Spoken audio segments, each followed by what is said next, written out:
ब्राह्मणी और नेवला पंचतंत्र की कहानी। एक बार देवशर्मा नाम के ब्राह्मण के घर जिस दिन पुत्र का जन्म हुआ उसी दिन उसके घर में रहने वाली नकुली ने भी एक नेवले को जन्म दिया।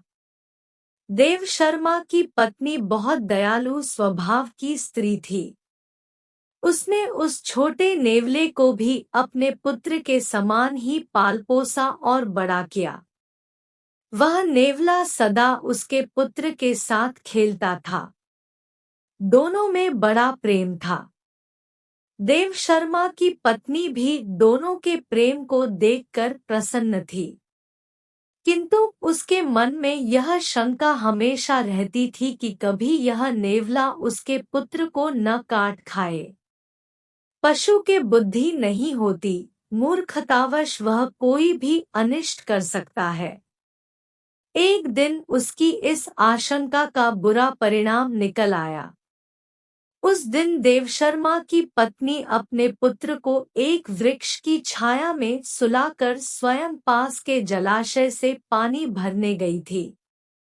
जाते हुए वह अपने पति देवशर्मा से कह गई थी कि वहीं ठहर कर वह पुत्र की देखरेख करे, कहीं ऐसा न हो कि नेवला उसे काट खाए।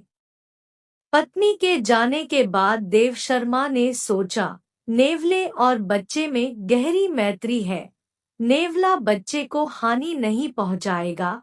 यह सोचकर वह अपने सोए हुए बच्चे और नेवले को वृक्ष की छाया में छोड़कर स्वयं भिक्षा के लोभ से कहीं चल पड़ा। दैववश उसी समय एक काला नाग पास के बिल से बाहर निकला। नेवले ने उसे देख लिया। उसे डर हुआ कि कहीं यह उसके मित्र को न डस ले, इसलिए वह काले नाग पर टूट पड़ा और स्वयं बहुत क्षतविक्षत होते हुए भी उसने नाग के खंड खंड कर दिए।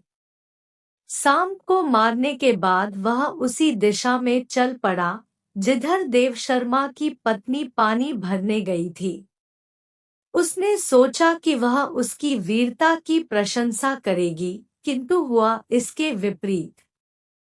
उसकी खून से सनी देह को देखकर ब्राह्मण पत्नी का मन उन्हीं पुरानी आशंकाओं से भर गया कि कहीं इसने उसके पुत्र की हत्या न कर दी हो। यह विचार आते ही उसने क्रोध से सिर पर उठाए घड़े को नेवले पर फेंक दिया। छोटा सा नेवला जल से भारी घड़े की चोट खाकर वहीं मर गया। ब्राह्मण पत्नी वहां से भागती हुई वृक्ष के नीचे पहुंची। वहां पहुंचकर उसने देखा कि उसका पुत्र बड़ी शांति से सो रहा है और उससे कुछ दूरी पर एक काले सांप का शरीर खुड़खुड़ हुआ पड़ा है।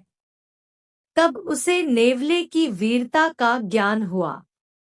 पश्चाताप से उसकी छाती फटने लगी। इसी बीच ब्राह्मण देवशर्मा भी वहां आ गया।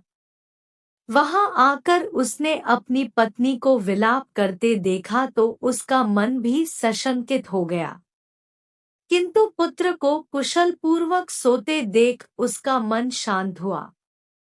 पत्नी ने अपने पति देवशर्मा को रोते रोते नेवले की मृत्यु का समाचार सुनाया और कहा, मैं तुम्हें यहीं ठहर कर बच्चे की देखभाल के लिए कह गई थी। तुमने भिक्षा के लोभ से मेरा कहना नहीं माना, इसी से यह परिणाम हुआ।